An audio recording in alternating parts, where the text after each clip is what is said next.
أعوذ بالله من الشيطان الرجيم.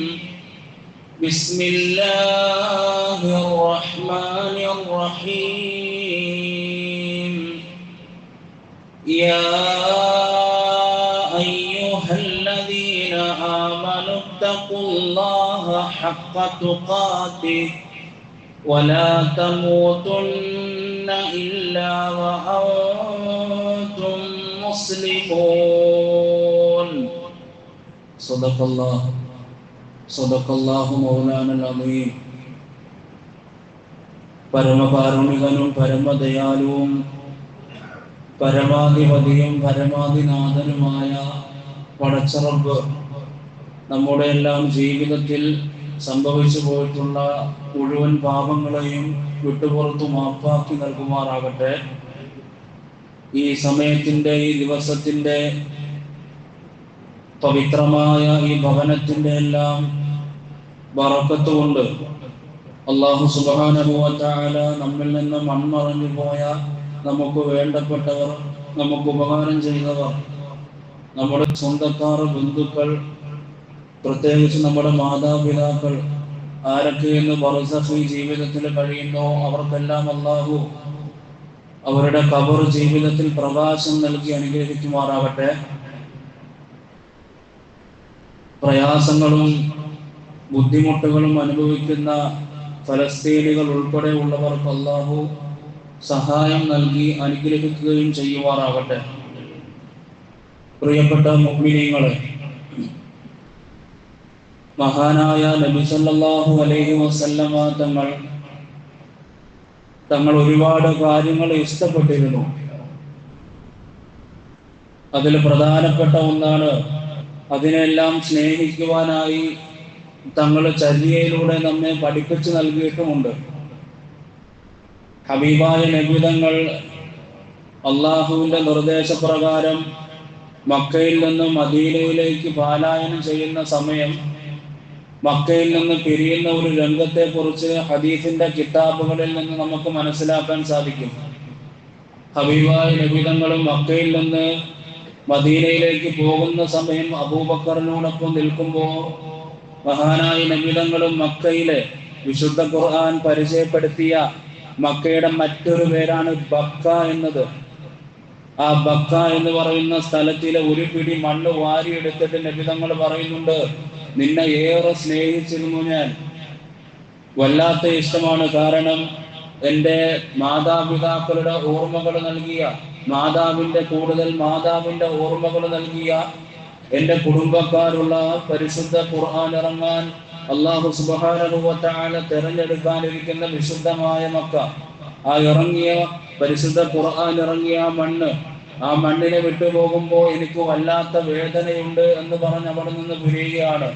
ആ സംഭവത്തിൽ നിന്ന് നമുക്ക് മനസ്സിലാക്കാൻ സാധിക്കും, ഒരു സത്യവിശ്വാസിയെ സംബന്ധിച്ചിടത്തോളം അവന്റെ ദേശത്തെ സ്നേഹിക്കുക, അവൻ താമസിക്കുന്ന നാടിനെ സ്നേഹിക്കുക എന്നത് മഹാനായ മുഹമ്മദ് നബി സല്ലല്ലാഹു അലൈഹി വസല്ലമ തങ്ങളുടെ തിരുമാതൃകയാണെന്ന് 1947 ഒരു ആഗസ്റ്റ് 15 വെള്ളിയാഴ്ച ദിനം, ഇതുപോലെ ഒരു വെള്ളിയാഴ്ച ദിനത്തിൽ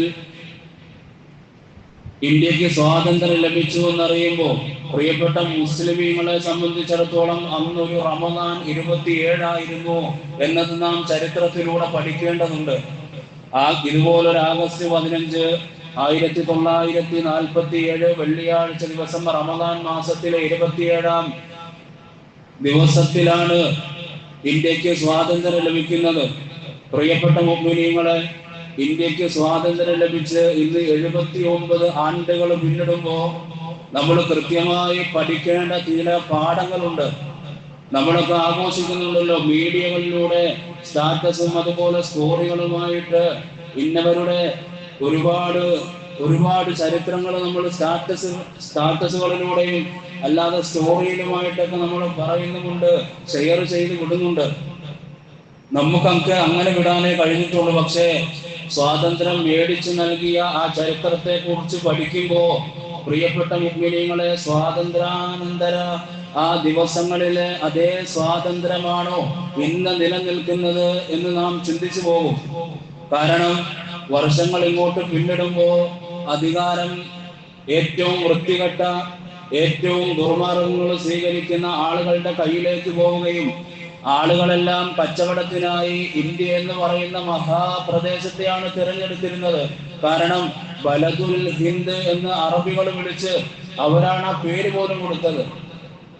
ഫലസ്തീനിൽ നിന്ന് വന്നിരുന്നു, മറ്റ് പേർഷ്യൻ നാടുകളിൽ നിന്നും ഈ രാജ്യത്തേക്ക് ആളുകൾ വന്നിരുന്നു കച്ചവട ബന്ധത്തിനായി. ഇവിടെ നിന്നും ഒരുപാട് കാര്യങ്ങൾ അവർ കൊണ്ടുപോയിട്ടുമുണ്ട്. നിലമ്പൂരിലെ നമുക്കറിയാം, അവിടെ ഏറ്റവും പ്രധാനമായി നിൽക്കുന്ന ഒന്നാണ് തേക്ക്. അവിടെ നിന്ന് തേക്കുകൾ അവർ കൊണ്ടുപോയിട്ടുണ്ട് അറബികൾ. അങ്ങനെ ഏറ്റവും സുന്ദരമായ പച്ചപ്പ് നിറഞ്ഞ ഈ നാടിനെ അവർ വിശേഷിപ്പിച്ചത് ബലദുൽ ഹിന്ദ് എന്നാണ്. പച്ചപ്പ് നിറഞ്ഞ സുന്ദരമായ ഒരു നാട് എന്ന് അറബികൾ വിശേഷിപ്പിച്ച എല്ലാ ആളുകളും ഉറ്റുനോക്കിയിരുന്ന ഒരു രാജ്യമാണ് നമ്മുടെ രാജ്യം. നമ്മൾ ഓരോരുത്തരും പ്രതിനിധീകരിക്കുന്ന നമ്മുടെ മഹത്തായ ഇന്ത്യ എന്ന് പറയുന്ന ഈ രാജ്യത്തിന് ഒരുപാട് പൈതൃകങ്ങളുണ്ട്. ഒരുപാട് പൈതൃകങ്ങളെ നിദാനം ചെയ്യുന്ന രാജ്യത്തിലാണ് നമ്മൾ 130 കോടിയോളം വരുന്ന ജനങ്ങളിൽ ഒരാളായിട്ട് നമ്മൾ അതിൽ ഉൾക്കൊള്ളുന്നത്. പ്രിയപ്പെട്ട മുഅ്മിനീങ്ങളെ, നാം പഠിക്കേണ്ട, നാം മനസ്സിലാക്കേണ്ട ഒരുപാട് കാര്യങ്ങൾ ഈ സ്വാതന്ത്ര്യ ദിനത്തിലൂടെ വേണം നമ്മൾ ഓരോരുത്തരും നമ്മുടെ ജീവിതത്തിൽ പൂർവികരുടെ അവരുടെ ചരിത്രങ്ങൾ നമ്മൾ ഉൾക്കൊള്ളാനും അതനുസരിച്ച് നമ്മുടെ ഇന്ത്യക്ക് വേണ്ടി, നമ്മുടെ നാടിന് വേണ്ടി പ്രവർത്തിക്കാനും. ആളുകൾക്ക് ഇപ്പോഴും ആ പൂർവികരുടെ കാര്യങ്ങൾ പറയുന്നത് പോലും പേടിയാണ്. ആർക്ക്? ഫാസിസത്തിന്. കാരണം അവരവരുടെ പേരുകൾ പോലും കേൾക്കുന്നത് ഭയപ്പെടുന്നു. അവരുടെ അവരുടെ ചരിത്രങ്ങളൊന്നും ഈ തങ്കലിപികളിൽ ചേർത്തിട്ടില്ല. കാരണം ഇവര് സ്വീകരിച്ച മാർഗമായിരുന്നില്ല അക്കൂട്ടർ സ്വീകരിച്ചിരുന്നത്. ബ്രിട്ടീഷുകാർക്ക് അവരുടെ ഷൂണക്കി കൊടുക്കുന്ന പാരമ്പര്യം മാത്രമുള്ള ചില ആളുകൾ ഇപ്പോഴും വാദിക്കുന്നു ഞങ്ങളുടെ നേതാക്കന്മാരാണ്, അവരാണ് ഇന്ത്യക്ക് വേണ്ടി ഏറ്റവും കൂടുതൽ പണിയെടുത്തത് എന്ന്.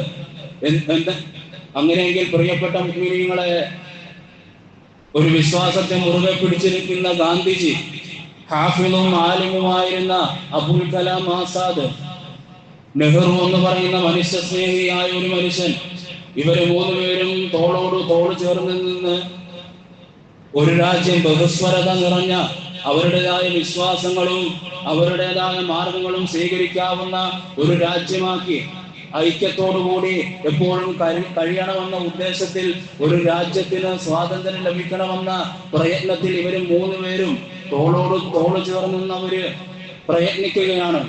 ഇന്ത്യയുടെ കൊടി തന്നെ എടുത്താൽ നമുക്ക് മനസ്സിലാകില്ലേ. ഫസ്റ്റ് ഫ്ലാഗിലായി വർണ്ണം വരുന്നത് ഒരു കാവി നിറമാണ്, രണ്ടാമത് വരുന്നത് വെള്ള നിറമാണ്, മൂന്നാമത് വരുന്നത് പച്ച നിറമാണ്. ഇത് 3നെയും എടുത്തു പരിശോധിച്ചാൽ നമുക്ക് മനസ്സിലാക്കാൻ സാധിക്കും. പിങ്കാലി വെങ്കയ്യ എന്നൊരു മനുഷ്യന്റെ അടുക്കലേക്കാണ് ഗാന്ധിജി പോയി പറയുന്നത്, ഈ ഫ്ലാഗ് നിർമ്മിക്കുമ്പോൾ ഒരൊറ്റ കണ്ടീഷൻ മാത്രം നിങ്ങളുടെ മുന്നിലേക്ക് ഞാൻ വെക്കുന്നു, ഒന്ന് മാത്രം. അതിതാണ്, ഒന്ന് ഹിന്ദുക്കളുടെയും മുസ്ലിമീങ്ങളുടെയും ഐക്യത്തെ ഇത് കാത്തു സൂക്ഷിക്കുന്നതായിരിക്കണം. ഏതൊരവസാനം ഈ ലോകത്തിനുണ്ടോ അന്ന് വരെ ഇവരുടെ ഐക്യം ഇന്നതായിരുന്നു ഈ ഫ്ലാഗിലൂടെ എല്ലാവരും അറിയണം. അങ്ങനെ പിങ്കാലി വെങ്കയ്യ എന്ന് പറയുന്ന ആ മനുഷ്യന്റെ അടുക്കലേക്ക് ഈ കൊടിയെ ഡിസൈൻ ചെയ്യാൻ, ഈ പതാക ഡിസൈൻ ചെയ്യാൻ കൊടുക്കുമ്പോൾ മുഹമ്മദ് അലി ജൗഹർ എന്ന് പറയുന്ന ഏറ്റവും വലിയ, ഗാന്ധിജി പോലും പറഞ്ഞില്ലേ, ഇന്ത്യക്ക് വേണ്ടി സംസാരിച്ചതിൽ ഏറ്റവും മഹത്തായ ഒരു മനുഷ്യനുണ്ടെങ്കിൽ അത് മൗലാന മുഹമ്മദ് അലി ജൗഹർ ആണെന്ന് ഗാന്ധിജി എഴുതി വെക്കുന്നുണ്ട്. അദ്ദേഹത്തിന്റെ സത്യാന്വേഷണ പരീക്ഷണങ്ങളിലേക്ക് നമുക്ക് വായിക്കാൻ സാധിക്കും. ആരായിരുന്നു മുഹമ്മദ് അലി ജൗഹർ? ആരായിരുന്നു ഷഹീദ് മില്ലത്ത് ടിപ്പു സുൽത്താൻ? ആരായിരുന്നു വാരിയംകുന്നത്ത് കുഞ്ഞഹമ്മദ് ഹാജി? ഇവരെയൊക്കെ പറ്റി ഈ സ്വാതന്ത്ര്യാനന്തര ജീവിതത്തിൽ നമ്മൾ പഠിക്കേണ്ടതുണ്ട്. വെറുതെ അങ്ങനെ നമ്മളൊന്നും മനസ്സിലാക്കാതെ പോകുമ്പോൾ നമ്മുടെ രാജ്യത്തിന് വേണ്ടി എന്ത് ചെയ്തു എന്ന് നാളെ റബ്ബിന്റെ മുന്നിൽ ചോദ്യം വരുമ്പോൾ നമ്മൾ കൈ മലർത്തി നിൽക്കേണ്ട അവസ്ഥ വരും. അള്ളാഹു കാത്തുരക്ഷിക്കുമാറാകട്ടെ. ഹബീബായ നബി തങ്ങൾ പറഞ്ഞല്ലോ, മൻ റആ മിൻകും മുൻകറ ഫൽയുഗയ്യിർഹു ബിയദിഹി. നിങ്ങളുടെ നാട്ടിലോ നിങ്ങളുടെ പരിസരങ്ങളിലോ നിങ്ങളോട് വെറുക്കപ്പെട്ട കാര്യങ്ങളെ കണ്ടാൽ ഫൽയുഗയ്യിർഹു ബിയദിഹി, കൈകൊണ്ട് തന്നെ തടയണം. ഫഇല്ലം യസ്തതിഅ ഫബിലിസാനി, ഇനി അതിന് സാധിച്ചില്ല, നിങ്ങൾക്ക് കൈകൊണ്ട് തടയാൻ സാധിക്കുന്നില്ല എങ്കിൽ ഫബിലിസാനി, നിങ്ങളുടെ നാവ് കൊണ്ട് തടയണം. നമുക്കറിയാം, ഒരുപാട് തൂലികങ്ങളിലൂടെ അവരെ പറ്റി എഴുതുമ്പോ NIA വിട്ട് അന്വേഷിപ്പിക്കുകയാണ്, പിന്നെ അവരെ ജയിലിൽ അടയ്ക്കുകയാണ്. വിശുദ്ധ ഖുർആനിന്റെ അർത്ഥങ്ങളെ വേറെ മാർഗത്തിലേക്ക്, അതിനെ വേറെ തലത്തിലേക്ക് അർത്ഥങ്ങൾ കൊണ്ടുപോയി അതിനെ എഴുതുന്ന ആളുകൾ, അവരിൽ നിന്നെല്ലാം വ്യത്യസ്തമായി ഇന്ത്യയുടെ പൈതൃകത്തെ മനോഹരമാക്കുന്ന രീതിയിൽ ചരിത്ര ലിപികളിൽ എഴുതി ചേർക്കുമ്പോൾ അതിനെയെല്ലാം അവർക്ക് വേറെ ചിന്തയിലേക്ക് കൊണ്ടുപോയി മനുഷ്യ സമൂഹത്തിന്റെ ഇടയിൽ വിഭാഗീയതയുടെയും വിഭജനത്തിന്റെയും വിത്തുകൾ പാകുന്നവരാണ് നമ്മുടെ രാജ്യം ഭരിക്കുന്നത് എന്ന് ഓർക്കുമ്പോൾ ഖേദമാണ് തോന്നുന്നത്. കൃത്യമായി നാം ഒരു ഇന്ത്യയിൽ താമസിക്കുന്ന ഒരു മനുഷ്യനാണെങ്കിൽ ഇതെല്ലാം നാം അറിഞ്ഞിരിക്കണം. ഞാൻ പറഞ്ഞു വന്നത്, ഇന്ത്യയുടെ കൊടി ഡിസൈൻ ചെയ്യാൻ കൊടുക്കുമ്പോൾ ഗാന്ധിജിക്കുണ്ടായിരുന്ന ഒരു ഒറ്റ കാര്യം മാത്രം, തോളോട് തോള് ചേർന്ന് നെഹ്റുവിനുണ്ടായിരുന്നതും അതുപോലെ തന്നെ അബുൽ കലാം ആസാദ്. ആരായിരുന്നു അബുൽ കലാം ആസാദ്? അതിലേക്ക് ഞാൻ വരുന്നുണ്ട്. പ്രിയപ്പെട്ട മുഅ്മിനീങ്ങളെ, അങ്ങനെ ഡിസൈൻ ചെയ്യാൻ കൊടുക്കുമ്പോൾ ആദ്യത്തെ നിറം ഹിന്ദുക്കളെ കേന്ദ്രീകരിച്ചതാകണം. കാവ്യ നിറമെടുത്തു. അതിന്റെ യുക്തി എന്ന് പറയുന്നത് ധൈര്യവും ത്യാഗവുമാണ് അതിന്റെ യുക്തി. ആ നിറത്തിന് അത് പ്രതിനിധീകരിച്ചിരിക്കുന്നത് ഹിന്ദുക്കളെ ആയതുകൊണ്ട് ധൈര്യവും ത്യാഗവും എന്ന ഒരു വസ്തുത അതിലേക്ക് കൊടുക്കുന്നു. രണ്ടാമതായി ഈ പിങ്കാലി വെങ്കയ്യ എന്ന് പറയുന്ന ആ മനുഷ്യൻ തന്നെ ഒരു ഡിസിഷൻ അങ്ങോട്ട് വെക്കുന്നു ഗാന്ധിജിയോട്. ക്രിസ്ത്യൻസിനെ കൂടി പരിഗണിക്കുന്ന രീതിയിലായിരിക്കണം ഇത് തയ്യാറാക്കേണ്ടത് എന്ന് മൗലാന മുഹമ്മദ് അലി ജൗഹറിന്റെയും അതുപോലെ ഡിസൈൻ ചെയ്യുന്ന ആളിന്റെയും ആ വ്യക്തിയുടെയും ഒരു വാക്കനുസരിച്ച് ക്രിസ്ത്യൻസിന്റെ മതമായ ആ മതത്തിനെ പ്രതിനിധീകരിച്ച് മറ്റുള്ള മതങ്ങളെല്ലാം കൂട്ടിച്ചേർത്തുകൊണ്ട് ഒരു വെള്ള നിറത്തിലെ ഡിസൈൻ ഇന്ത്യയുടെ പതാകയുടെ നടുവിലെ ഭാഗത്ത് കൊടുക്കുന്നു. അവസാനം മഹാനായ നബി മുഹമ്മദ് മുസ്തഫ സല്ലല്ലാഹു അലൈഹി വസല്ലമ തങ്ങളുടെ പിന്മുറക്കാരായ അനുചരന്മാരായ മുസ്ലിം ഉമ്മത്തിനെ അവരെ പ്രതിനിധീകരിച്ചുകൊണ്ട് തോളോട് തോള് ചേർന്ന് നിന്നാണ് ഇന്ത്യയിലെ മുസ്ലിമീങ്ങളും ഹിന്ദുക്കളും ഇവിടെ ഒരു സ്വാതന്ത്ര്യം ഉണ്ടാക്കിയെടുത്തത്. ബ്രിട്ടീഷുകാർ ഏറ്റവും ഭയന്നിരുന്ന രണ്ട് വിഭാഗക്കാർ ഇവരൊക്കെയാണ്. ഒന്ന് ദൈവബന്ധി ഉലമാക്കൾ, ഖാസിം നാനൂതവിയെ പോലെയുള്ള, മൗലാന മുഹമ്മദ് അലി ഷൗക്കത്തിനെ പോലെയുള്ള, മൗലാന മുഹമ്മദ് അലി ജൗഹറിനെ പോലെയുള്ള വീരശൂരനായ ആളുകളാണ് ബ്രിട്ടീഷുകാർ ഒന്ന് ഭയന്നിരുന്നത്. ദൈവബന്ധി ഉലമാക്കൾ അടങ്ങുന്ന സംഘം. മറ്റൊന്ന് ഭയന്നിരുന്നത് മലബാറിലെ മുസ്ലിമീങ്ങളെയാണ്. വാര്യംകുന്നത്ത് കുഞ്ഞഹമ്മദ് ഹാജി, കുഞ്ഞാലി മരക്കാറ് പോലുള്ള ആളുകൾ ബ്രിട്ടീഷുകാർ ഭയന്നിരുന്നു. അവരുടെ പേര് പോലും കേൾക്കുന്നത് ഇപ്പോൾ ഭയമാണ്.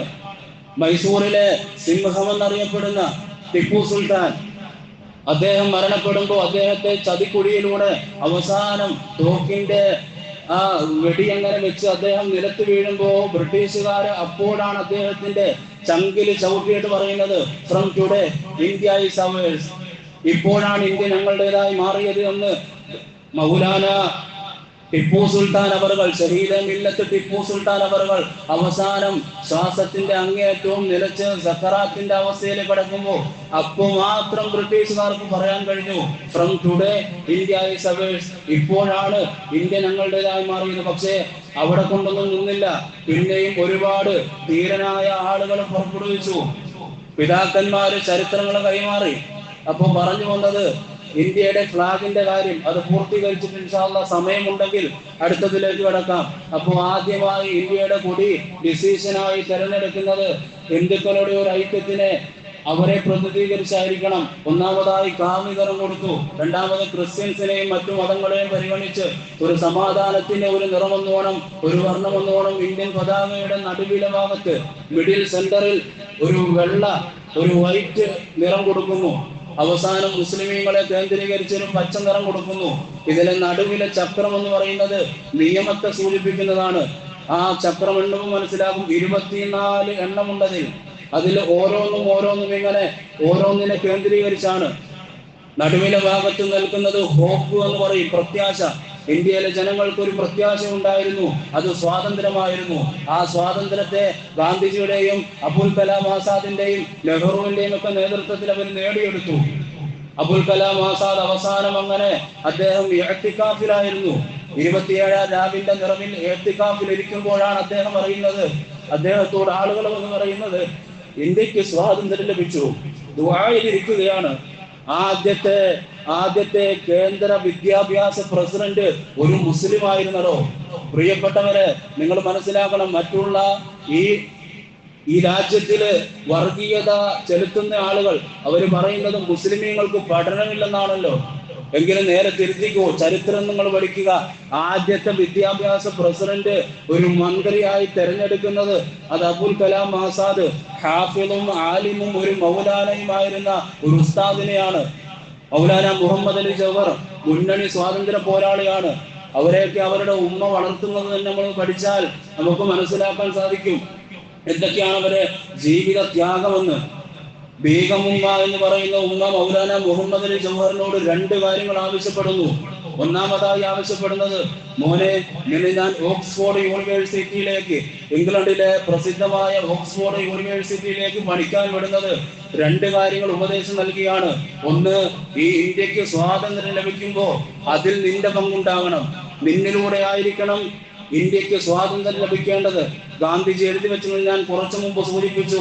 ഇന്ത്യക്ക് വേണ്ടി സംസാരിച്ചതിൽ ഏറ്റവും വലിയ ആളാണ് മൗലാന മുഹമ്മദ് അലി ജൗഹർ. ഇന്ത്യയുടെ രത്നം എന്നറിയപ്പെട്ടിരുന്ന ഒരു മുസൽമാൻ. പ്രിയപ്പെട്ട മുഅ്മിനീങ്ങളെ, അങ്ങനെ മൗലാന മുഹമ്മദ് അലി ജൗഹർ ഓക്സ്ഫോർഡിലെ യൂണിവേഴ്സിറ്റിയിലേക്ക് പഠിക്കാൻ പോകുമ്പോൾ ആദ്യമായി ഉമ്മ കൊടുത്ത ഉപദേശം ഇതായിരുന്നു: ഇന്ത്യക്ക് സ്വാതന്ത്ര്യം ലഭിക്കുന്നത് നിന്നിലൂടെയാവണം. രണ്ടാമതായി കൊടുത്ത ഉപദേശം ഇതാണ്: കോച്ചുന്ന തണുപ്പായിരിക്കും ഇംഗ്ലണ്ടിൽ, പക്ഷേ അവിടെ നീ മുറുകെ പിടിക്കേണ്ടത് തഹജ്ജുദിനെ ആയിരിക്കണം മോനെ. തഹജ്ജുദിനെ നീ മുറുകെ പിടിക്കണം. അദ്ദേഹത്തിന്റെ കൂട്ടുകാരൻ ഖമറുദ്ദീൻ എഴുതി വെക്കുന്നുണ്ട്, മൗലാന മുഹമ്മദ് അലിയുടെ പാതിരാ നിസ്കാരത്തിലെ കരച്ചിൽ കേട്ടാണ് ഞങ്ങൾ ഉണർന്നിരുന്നത്. അദ്ദേഹം നേരത്തെ എഴുന്നേക്കും, എന്നിട്ട് റബ്ബിന്റെ മുന്നിലേക്ക് കൈകൾ ഉയർത്തി ദുആ ചെയ്യും. തഹജ്ജുദ് നിസ്കാരം പതിവാക്കിയിരുന്ന ഒരു മുസൽമാനാണ് ഇന്ത്യക്ക് വേണ്ടി ഏറ്റവും കൂടുതൽ ശബ്ദിച്ചിരുന്നത്. അങ്ങനെ ഓക്സ്ഫോർഡ് യൂണിവേഴ്സിറ്റിയിൽ പഠിക്കുമ്പോൾ അവിടെ തന്നെ തുടർ പഠനവുമായി അങ്ങനെ പോകുമ്പോഴാണ് അല്ലാമ ഇഖ്ബാൽ ഒരു കത്തെഴുതി വിടുന്നത്. ഈ ഇന്ത്യയിൽ ഓരയിടാൻ കുറെ ഓരിക്കുറുക്കന്മാരുണ്ട്, ചാടി നടക്കാൻ കുറെ ചെന്നായ കൂട്ടങ്ങളുണ്ട്, പക്ഷേ ഗർജിക്കാൻ ഒരു സിംഹമില്ല. ഗർജിക്കുന്ന സിംഹമേ തിരികെ വന്നാലും ഇന്ത്യയിലേക്ക് വന്നാലും എന്ന് പറയുമ്പോൾ അങ്ങനെയാണ് ഇന്ത്യയിലേക്ക് വരുന്നത്. ചരിത്രങ്ങൾ പഠിക്കണം. ഇന്ത്യയിലേക്ക് വന്ന് ആദ്യമായി സുപ്രീം കോർട്ടിലേക്കാണ് പോകുന്നത്. ആദ്യമായി ഗാന്ധിജിയെയും കൂടെ നടക്കുന്ന പോരാളികളെയും അവരെ ജയിലിൽ നിന്ന് ഇറക്കുക എന്നുള്ള കർത്തവ്യവുമായി അദ്ദേഹം സുപ്രീം കോർട്ടിലേക്ക് പോകുന്നു. അദ്ദേഹത്തിന്റെ വാക്ചാതുര്യം കൊണ്ട് അവരെല്ലാം പത്തി മടക്കുന്നു. അങ്ങനെ അവസാനം 80 രാജ്യങ്ങൾ ഭരിക്കുന്ന ജോർജ് എന്ന് പറയുന്ന ബക്കിംഗ്ഹാം പാലസിലെ ഏറ്റവും മുതിർന്ന നേതാവായിരുന്ന 2ാം ജോർജ് എന്നറിയപ്പെടുന്ന അദ്ദേഹത്തിന്റെ അടുക്കലേക്ക് ഇന്ത്യയെ പ്രതിനിധീകരിച്ച് ഒരാൾ പോകണം. ഗാന്ധിജിയോട് ചോദ്യം വന്നു, ആര് പോകും? മൗലാന മുഹമ്മദ് അലി ജൗഹറിന്റെ പേരാണ് അവിടെ പറയുന്നത്. ഇന്ത്യയുടെ മൗലാന എന്ന് വിശേഷിപ്പിച്ച മൗലാന മുഹമ്മദ് അലി ജൗഹർ അദ്ദേഹത്തെ അങ്ങനെ ഇന്ത്യയെ പ്രതിനിധീകരിച്ച് 80 രാജ്യങ്ങൾ ഭരിക്കുന്ന ചക്രവർത്തിയുടെ അടുക്കലേക്ക് സംസാരിക്കുവാൻ ബോംബെയിൽ നിന്ന് അങ്ങനെ കപ്പൽ കയറുകയാണ്. കപ്പൽ കയറുമ്പോൾ ആളുകളെല്ലാം ചോദിക്കുന്നുണ്ട്, വാട്ട്സ് യുവർ മാനിഫെസ്റ്റോ? എന്താണ് നിങ്ങളുടെ പ്രകടന പത്രിക? നിങ്ങൾ എന്താണ് അവിടെ പോയി സംസാരിക്കുന്നത്? അപ്പോ തുർക്കി തൊപ്പിയും ഒരു ഷർവാണിയും ഹാഫിളും ആലിമുമായിരുന്ന ആ മനുഷ്യൻ തന്റെ പോക്കറ്റിൽ നിന്നും ഒരു ചെറിയ ഗ്രന്ഥം എടുക്കുന്നു, പരിശുദ്ധ ഖുർആൻ. ആ പരിശുദ്ധ ഖുർആൻ എടുത്തിട്ട് അദ്ദേഹം പറയുന്നു, ഇറ്റ്സ് മൈ മാനിഫെസ്റ്റോ. ഇതാണ് എന്റെ പ്രകടന പത്രിക. It's only my manifesto. ഇത് മാത്രമായിരിക്കും എന്റെ പ്രകടന പത്രിക എന്ന് അദ്ദേഹം പറഞ്ഞിട്ട് ബക്കിംഗ്ഹാം പാലസിലേക്ക് അദ്ദേഹം യാത്ര തിരിക്കുകയാണ്. അവിടെ പോയിട്ട് ഓരോരുത്തർക്കും 5 മിനിറ്റ് വീതമാണ് സംസാരിക്കാൻ സമയം നൽകിയത്. പക്ഷേ ഇദ്ദേഹം എഴുന്നേറ്റിട്ട് പറഞ്ഞു, 32 കോടി ജനങ്ങളുടെ പ്രതിനിധിയായിട്ടാണ് ഞാൻ ഇവിടെ വന്നിരിക്കുന്നത്. അതുകൊണ്ട് 1 കോടി ജനങ്ങൾക്ക് 1 മിനിറ്റ് വീതം എനിക്ക് നൽകണം.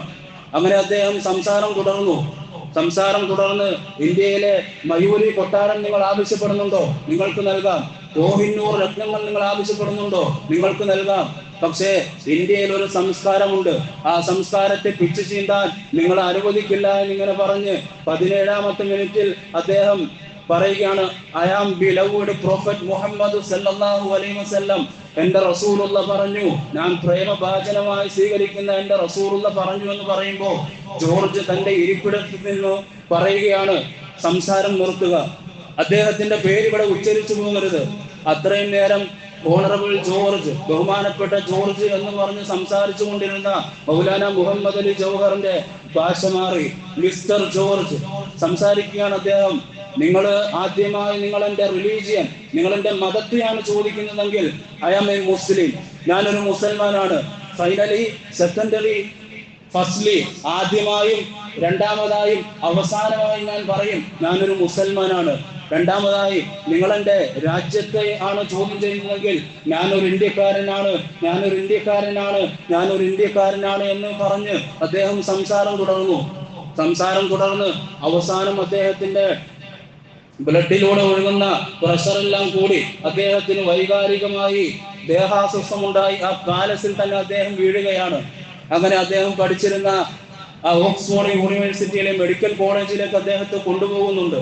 അവസാനം അദ്ദേഹം മരണാസന്നമായി കിടക്കുന്ന സമയത്ത് രണ്ട് കാര്യങ്ങൾ ഒന്ന് ഉറുദുവിലും ഒന്ന് ഇംഗ്ലീഷിലുമാണ് എഴുതി വെക്കുന്നത്. ഒന്ന് പറഞ്ഞത്, they are waiting for me, ഇന്ത്യയിലെ പാവം ജനങ്ങൾ സ്വാതന്ത്ര്യത്തിന് വേണ്ടി എന്നെ കാത്തിരിക്കുകയാണ്. കാരണം 32 കോടി ജനങ്ങളുടെ സ്വാതന്ത്ര്യത്തിന് വേണ്ടിയാണ് ഞാൻ ഇവിടേക്ക് വന്നിട്ടുള്ളത്. രണ്ടാമതായി അദ്ദേഹം ഉറുദുവിൽ എഴുതി വെച്ചത്, മിന്നലാട്ടം പോലെ ഞാൻ ഇങ്ങനെ മരണാസന്നമായി കിടക്കുമ്പോ ഞാൻ കാണുന്ന ഒരു സ്വപ്നം മദീനയിലെ വിശ്രമിക്കുന്ന മഹാനായ നബി മുഹമ്മദ് മുസ്തഫ സല്ലല്ലാഹു അലൈഹി വസല്ലമ തങ്ങളുടെ തിരുവചനാണ്. മിന്നലാട്ടം പോലെ ഞാൻ ഇങ്ങനെ കണ്ടുകൊണ്ടിരിക്കുന്നു. ഇങ്ങനെ 2 ഉപദേശങ്ങൾ നൽകി. എന്നിട്ട് അദ്ദേഹം അവസാനം ഒരു വസിയത്ത് നൽകുന്നു. സ്വാതന്ത്ര്യത്തിന് വേണ്ടി സംസാരിച്ചു ഞാൻ, പക്ഷേ എന്നെ ഇന്ത്യയിലെ ജനങ്ങൾ കാത്തിരിക്കുന്നത് സ്വാതന്ത്ര്യം മേടിച്ചുകൊണ്ട് വരുന്നവനായിട്ടാണ്. എനിക്ക് ഇന്ത്യയിലേക്ക് പോകണ്ട, എന്നെ ഇവിടെയും മറമാടരുത്. നിങ്ങൾ എന്നെ മറമാടേണ്ടത് ഫലസ്തീനിലായിരിക്കണം, ഫലസ്തീനിലെ ബൈത്തുൽ മുഖദ്ദസിലായിരിക്കണം. മൂസാ നബിയുടെയും സുലൈമാൻ നബിയുടെയും കൂടെ അവിടെ പോകുന്ന ആളുകൾ കണ്ടിട്ടുണ്ടാകും. ഇന്ത്യയിലെ രത്നം അന്ത്യവിശ്രമം കൊള്ളുന്ന സ്ഥലം എന്ന് പറഞ്ഞ് ഇന്ത്യക്ക് വേണ്ടി സംസാരിച്ച ഏറ്റവും വലിയ മനുഷ്യന്റെ കബറിടം ഉള്ളത് ഫലസ്തീനിലാണ്. ഇങ്ങനെ ഓരോരുത്തരുടെയും എടുക്കുമ്പോൾ, ചരിത്രം പഠിക്കുമ്പോൾ നമുക്ക് മനസ്സിലാകും. നമ്മൾ വെറുതെ സ്വാതന്ത്ര്യ ദിനാശംസകൾ എന്ന് പറയുമ്പോൾ ചരിത്രങ്ങൾ പഠിക്കുക പ്രിയപ്പെട്ടവരെ. പാർലമെന്റിലെ 2 കാര്യങ്ങൾ എഴുതി വെച്ചിരുന്നു. ഒന്ന്, മനസ്സിന് വിശാലതയുള്ളവർക്ക് എന്ത് ലോകമെന്നാണ്. സംസ്കൃതമാണ് പാർലമെന്റിൽ എഴുതി വെച്ചിരുന്നത്. പുതിയ പാർലമെന്റ് ഒക്കെ പണിതു. അതിനുവേണ്ടി തന്നെയാണ് ഈ ഫാസിസം പുതിയൊന്ന് പണിതത്. കാരണം അവിടെ എഴുതി വെച്ചിരിക്കുന്ന ഓരോ കാര്യങ്ങളും ഇവരെ വ്യാകുലപ്പെടുത്തുന്നതാണ്. രണ്ടാമത് വിശുദ്ധ ഖുർആനിന്റെ വാക്കാണ്, ഇന്നല്ലാഹ ലാ യുഗയ്യിറു മാ ബിഖൗമിൻ ഹത്താ യുഗയ്യിറു മാ ബിഅൻഫുസിഹിം. ഒരു മാറ്റമില്ലാത്ത ജനത, മാറാൻ സ്വയമായി കരുതാത്ത ജനത അങ്ങനെ തന്നെ കിടക്കുകയുള്ളൂ എന്ന് പറയുന്ന ഒരു വാക്യമായി, ഒരർത്ഥമായി വരുന്ന ഖുർആനായത്താണ് പഴയ പാർലമെന്റിൽ എഴുതി വെച്ചിരുന്നത്. പ്രിയപ്പെട്ടവരെ, അങ്ങനെയുള്ള ഓരോന്നും ഇപ്പോഴുള്ള ഫാസിസത്തിനെ ഭയപ്പെടുത്തുന്നു എന്നതാണ് യാഥാർത്ഥ്യം. അതുകൊണ്ട് ചരിത്രങ്ങൾ പഠിക്കുക.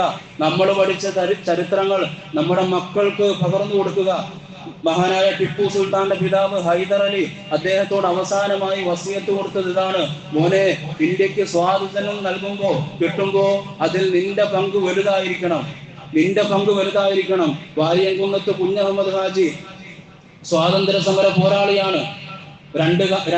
രണ്ട് വിഭാഗത്തെയാണ് ബ്രിട്ടീഷുകാര് ഭയപ്പെട്ടത് എന്ന് ആദ്യത്തിൽ ഞാൻ സൂചിപ്പിച്ചിരുന്നു. ഒന്ന് ദൈവബന്ധി ഉലമാക്കളെയും, മറ്റൊന്ന് മലബാറിലെ സ്വാതന്ത്ര്യ സമര പോരാളികളെയും. അതിൽ പ്രധാനിയായിരുന്നു വാര്യംകുന്നത്ത് കുഞ്ഞഹമ്മദ് ഹാജി. പ്രിയപ്പെട്ട മുഅ്മിനീങ്ങളെ, അദ്ദേഹത്തിന്റെ അവസാന ആഗ്രഹമായി നമുക്ക് ചരിത്രങ്ങളിലൂടെ വായിക്കാൻ സാധിക്കും. അദ്ദേഹത്തെ തൂക്കിലേറ്റാൻ പോകുമ്പോൾ എന്റെ മുഖത്തിലിട്ടിരിക്കുന്ന ആ കറുത്ത തുണി എടുത്തു മാറ്റണം, എന്നിട്ട് എന്റെ ചങ്കിലേക്ക് നിങ്ങൾ വെടിവെക്കണം. കാരണം ഭീരുമായി മരിക്കാൻ ഞാൻ ആഗ്രഹിക്കുന്നില്ല, ധീരനായി മരിക്കാൻ ആഗ്രഹിക്കുന്നുവെന്ന് മുസൽമാനായിരുന്ന, ഇന്ത്യക്ക് സ്വാതന്ത്ര്യത്തിന് വേണ്ടി പോരാടിയ മനുഷ്യൻ പറയുകയാണ്. അദ്ദേഹം കരയുന്നത് കണ്ടപ്പോൾ എന്ത് ഭയമാണോ എന്ന് ശത്രുക്കൾ ചോദിച്ചു. അതൊന്നുമല്ല ഞാൻ കരയുന്നത്, ഞാൻ വീട്ടിൽ നിന്ന് ഇറങ്ങുമ്പോൾ എന്റെ പേരക്കുട്ടി എന്നോട് പറഞ്ഞിരുന്നു, ഉപ്പാപ്പ വരുമ്പോ എനിക്ക് 2 മുട്ടായി മേടിച്ചു കൊണ്ടുവരണം. അങ്ങനെ മയ്യത്തായി എന്റെ മയ്യത്തിനെ വീട്ടിലേക്ക് കൊണ്ടുപോയി വെക്കുമ്പോ അരക്കെട്ടിൽ നിന്ന് എന്റെ പേരക്കുട്ടി മുട്ടായി തപ്പുമല്ലോ എന്നോർത്താണ് എന്റെ വേദമല്ലാതെ മരിക്കാനല്ല എനിക്ക് പേടിയെന്ന് അദ്ദേഹം പറഞ്ഞു വെക്കുകയാണ്. അങ്ങനെ ചങ്കിലേക്ക് വെടിയുണ്ട കയറുമ്പോൾ തന്നെ അശ്ഹദു അല്ലാ ഇലാഹ ഇല്ലല്ലാഹ് എന്ന് പറഞ്ഞുകൊണ്ട് അദ്ദേഹം മരിക്കുകയും ചെയ്തു. പ്രിയപ്പെട്ടവരെ, മലപ്പുറത്തെ കോട്ടക്കുന്നിലെ ആ ചെരുവിൽ ഇപ്പോഴും ആ ചോരയുടെ മണമുണ്ട്. മലബാറിലെ സ്വാതന്ത്ര്യ സമര പോരാളികളുടെ, കേരളത്തിനെയും ഇന്ത്യയെയും ഇങ്ങനെ ജീവിപ്പിച്ചെടുത്ത ആളുകളുടെ ചരിത്രങ്ങൾ പഠിക്കുകയാണ് ഓരോ സ്വാതന്ത്ര്യ ദിനത്തിലൂടെയും നാം മനസ്സിലാക്കേണ്ടത്. അള്ളാഹു ഭാഗ്യം നൽകി അനുഗ്രഹിക്കുമാറാകട്ടെ. അതുകൊണ്ട് നമ്മുടെ തലമുറകൾക്ക് നമ്മൾ കൈമാറണം. ചരിത്രം എന്താണ് എന്ന് മനസ്സിലാക്കി കൊടുക്കണം. ഗാന്ധിജി, നെഹ്റു, അബുൽ കലാം ആസാദ് ഇങ്ങനെയുള്ള മൂവരും ചേർന്ന് കെട്ടിപ്പടുത്ത ഇന്ത്യ അവരെ ദുർമാർഗത്തിലേക്ക് നയിക്കുന്ന ആളുകളുടെ കയ്യിലേക്കല്ല കൊടുക്കേണ്ടത്. നന്മയുള്ള ആളുകളുടെ കയ്യിലേക്ക് മഹത്തായ ബഹുസ്വരത നിറഞ്ഞ ഇന്ത്യ എന്ന രാജ്യം വരണം. അള്ളാഹു തൗഫീഖ് നൽകി അനുഗ്രഹിക്കുമാറാകട്ടെ. അള്ളാഹു ചരിത്രങ്ങൾ ഓടിക്കാനും അതനുസരിച്ച് പ്രവർത്തിക്കാനും ഭാഗ്യം നൽകുമാറാകട്ടെ.